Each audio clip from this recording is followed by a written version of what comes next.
एक सुबह एक एलियन का शहर उनके घर के ऊपर आता है। ये उनकी लाइफ में आम बात है, लेकिन वो इससे परेशान दिखते हैं। स्कूल में आदम इंग्लिश की आखिरी क्लास में जाता है, जहां उनको एक डिवाइस के जरिए एक प्रेजेंटेशन दिखाई जाती है, जहां एलियंस अपनी काल्पनिक बातों का प्रचार करते हुए दिखते हैं।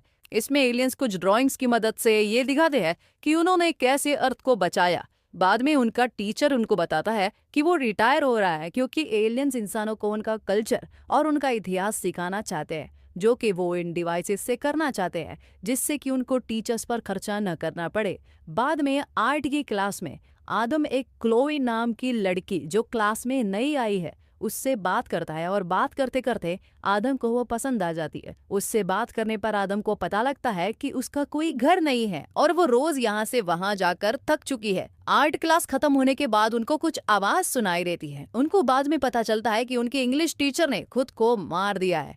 आदम ये देखकर पूरा हिल जाता है। वो क्लोई की फैमिली को अपने घर पे रहने के लिए बुलाता है।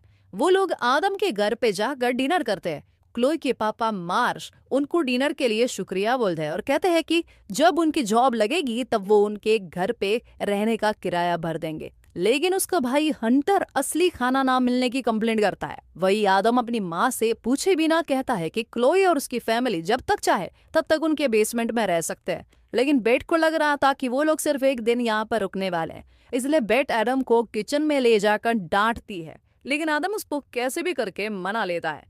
वीकेंड पर क्लोई आदम को बताती है कि एलियंस अपने उड़ते शहरों में से जो चीजें नीचे फेंकते हैं वो उसे इकट्ठा करके बेचती है। आदम क्लोई को अपने पापा के बारे में बताता है, जो एक रियल एस्टेट डेवलपर थे और उनको एलियंस के लिए घर बनाने के ऑफर आए थे। लेकिन उन्होंने इस ऑफर को मना कर दिया था और पैसे कमाने के लिए वो कैलिफोर्निया चले गए थे। पर वहां जाकर उन्होंने अब तक अपनी फैमिली से कांटेक्ट नहीं किया है। बातें करते करते वो क्लोई का ड्राइंग बनाना शुरू करता है। घर पर आदम क्लोई की उसकी बनाई हुई ड्राइंग दिखाता है। वो दोनों किस करने ही वाले होते हैं, लेकिन वहां पर क्लोई के पापा आ जाते हैं। वो कमरे के पर्दे खुले रखता है ताकि बच्चे कोई भी हरकत ना कर सके।